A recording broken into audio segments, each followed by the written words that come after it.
할렐루야. 참 좋으신 우리 하나님을 찬양합니다. 오늘 함께 나눌 말씀은 유대인의 7명절 중에서 그림자와 모형으로 알려주셨던 초실절을 예수께서 실체의 초실절로 어떻게 성취하셨는지 함께 공부하는 시간 갖겠습니다. 예수님께서 보여주실 표적이 요나의 표적이라고 말씀하셨어요. 그 표적은 예수께서 죽으시고 장사되심이라는 표적이었으며 추수를 위하여 심겨진 것이라고 말씀드렸습니다. 요한복음 12장 24절. 내가 진실로 너희에게 이르노니 한 알의 밀이 땅에 떨어져 죽지 아니하면 한 알 그대로 있고 죽으면 많은 열매를 맺느니라. 예수님께서 말씀하신 그 표적이야말로 더 많은 하나님의 아들을 추수하기 위하여 심기어지는 것이라고 사도 바울이 고린도 교회에게 설명을 하고 있습니다. 고린도전서 15장 42절.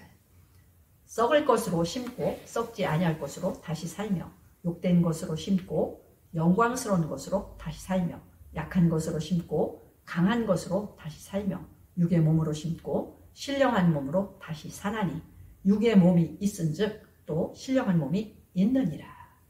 예수께서 장사 되셨다가 사흘 만에 부활하시고 승천하신 것은 첫 열매로 추수되셨다는 말입니다. 예수께서 죽은 자들 가운데서 다시 살아나사 잠자는 자들의 첫 열매가 되었다는 이 말씀은 옛 언약의 모형과 그림자인 초실절을 새 언약의 초실절로 성취하셨다는 뜻입니다. 고린도전서 15장 19절. 만일 그리스도 안에서 우리의 바라는 것이 다만 이 생뿐이면 모든 사람 가운데 우리가 더욱 불쌍한 자리라. 그러나 이제 그리스도께서 죽은 자 가운데서 다시 살아 잠자는 자들의 첫 열매가 되셨도다. 사망이 사람으로 말미암았으니 죽은 자의 부활도 사람으로 말미암는도다.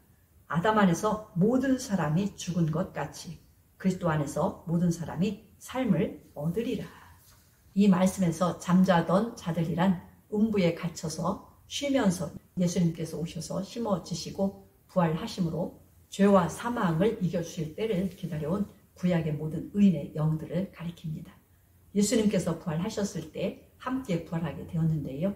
구약의 모든 의인이 부활한 것은 아니라고 사도 바울이 증거하고 있어요. 첫째 부활은 의인들이 생명의 부활로 나오는 것인데요. 세 차례에 걸쳐 이루어진다고 성경에 기록이 되어 있습니다. 고린도전서 15장 23절. 그러나 각각 자기 차례대로 되리니 먼저는 첫 열매인 그리스도요.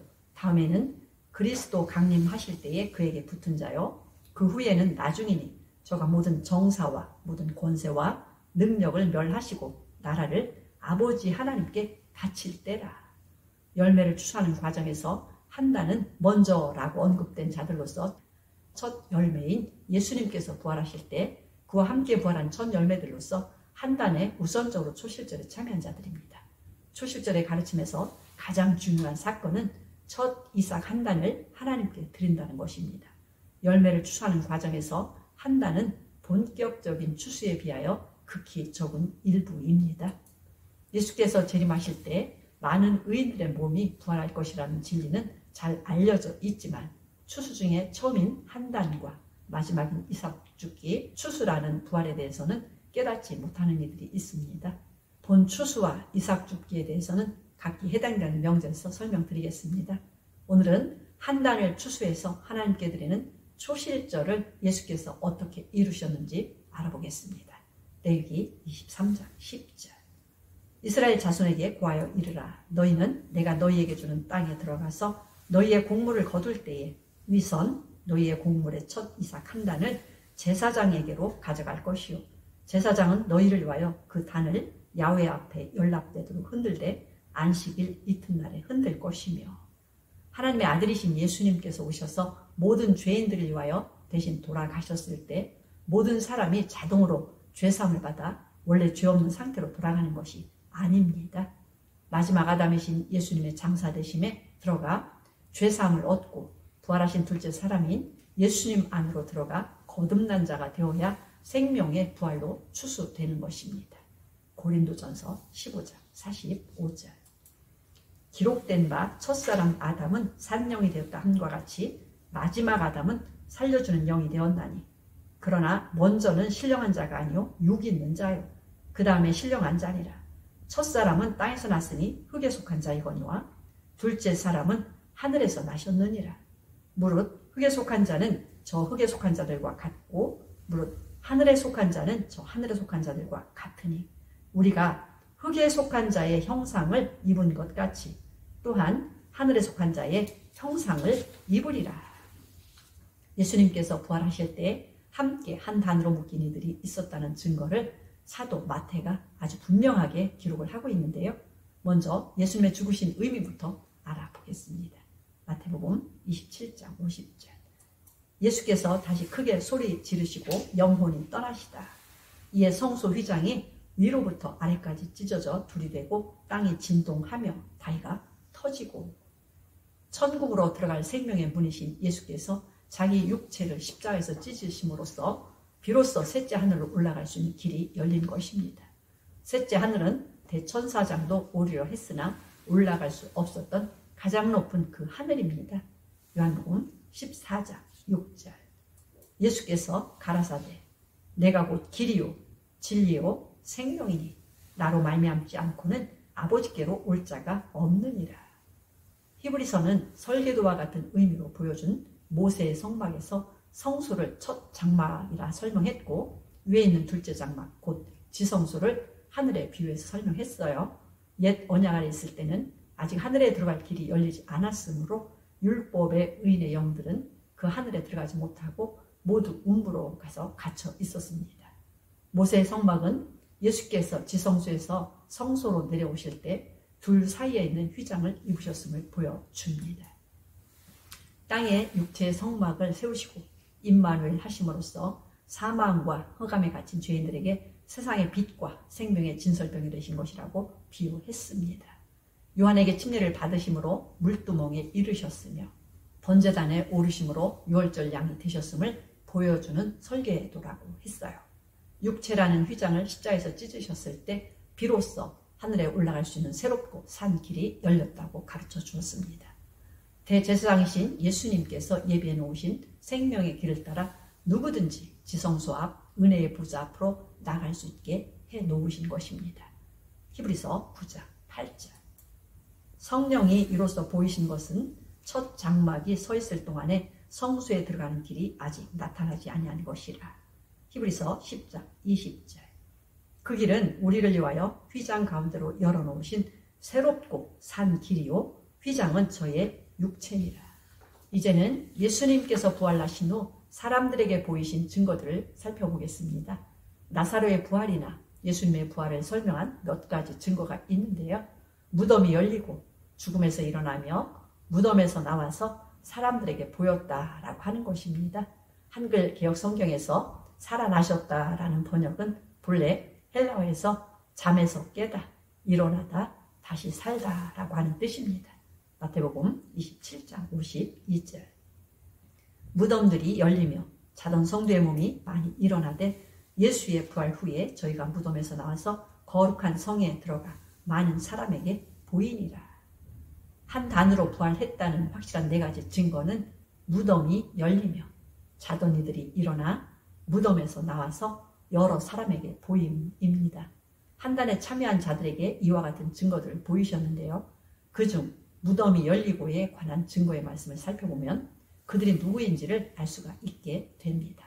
사도행전 2장 29절. 형제들아 내가 조상 다윗에 대하여 담대히 말할 수 있노니 다윗이 죽어 장사되어 그 묘가 오늘까지 우리 중에 있도다. 그 묘가 오늘까지 우리 중에 있도다 라는 말씀은 그의 묘가 열리지 않은 상태로 그대로 있다는 뜻입니다. 다윗은 예수님의 모형으로서 뛰어난 성군이었고 선지자였지만 초실절에 부활한 사람에 속하지 않았다는 말입니다. 그러면 초실절에 참여하여 무덤에 있던 몸이 부활한 사람들은 누구일까요? 일단 다윗과 같은 그룹에 속한 사람으로서는 믿음의 조상 아브라함이라는 사실에 주목을 해야 합니다. 마태복음 1장 1절. 아브라함과 다윗의 자손 예수 그리스도의 세계라. 그런즉 모든 대수가 아브라함부터 다윗까지 14대요 다윗부터 바벨론으로 이거할 때까지 14대요 바벨론으로 이거한 후부터 그리스도까지 14대로라. 새 언약을 선포할 때 아브라함을 조상으로 시작하여 다윗까지 14대라고 기록하였으며 예수님께서 부활에 관해 말씀하실 때도 하나님을 아브라함의 하나님이라 부르면서 아브라함을 선민들의 조상으로 언급하였음을 볼 수가 있습니다. 마가복음 12장 26절. 죽은 자의 살아난다는 것을 의논할진대 너희가 모세의 책 중 가시나무 떨기에 관한 글에 하나님께서 모세에게 이르시되 나는 아브라함의 하나님이요 이삭의 하나님이요 야곱의 하나님이로라 하신 말씀을 읽어보지 못하였느냐? 부자와 나사로가 죽어 음부에 갇혔을 때도 아브라함을 조상이라고 언급하고 있습니다. 이로써 아담으로부터 의인으로서 죽었던 모든 영은 음부에서 갇혀 있지만 아브라함이 갇힌 곳과 다른 곳에 있었음을 엿볼 수가 있습니다. 마치 밭과 밭 사이에 먼저 심은 곡식과 늦게 심은 곡식 사이를 밭두렁이 갈라 놓은 것과도 같습니다. 누가복음 16장 23절. 저가 음부에서 고통 중에 눈을 들어 멀리 아브라함과 그의 품에 있는 나사로를 보고 불러 가로되 아버지 아브라함이여 나를 궁휼히 여기사 나사로를 보내어 그 손가락 끝에 물을 찍어 내 혀를 서늘하게 하소서. 내가 이 불꽃 가운데서 고민하나이다. 모든 사람은 아담의 자손이고 또한 노아의 자손이지요. 예수님은 모든 사람을 위한 어린 양이 되시기 위하여 마지막 아담으로 오셨습니다. 그러나 그들의 구원을 세 가지의 추수 방법으로 구별을 하고 있어요. 믿음의 새로운 조상이라 불려진 아브라함 이전까지는 선민과 이방인이라는 구별이 없었습니다. 구약의 성도들은 육체적으로 아브라함의 후손이며 신약의 성도들은 새 언약으로 신령한 후손이라고 증거하고 있습니다. 갈라디아서 4장 22절. 기록된 바 아브라함이 두 아들이 있으니 하나는 계집종에게서 하나는 자유하는 여자에게서 낳다 하였으나 계집종에게서는 육체를 따라 낳고 자유하는 여자에게서는 약속으로 말미암았느니라. 이것은 비유니 이 여자들은 두 언약이라. 하나는 신의 산으로부터 종을 낳은 자니 곧 하가라.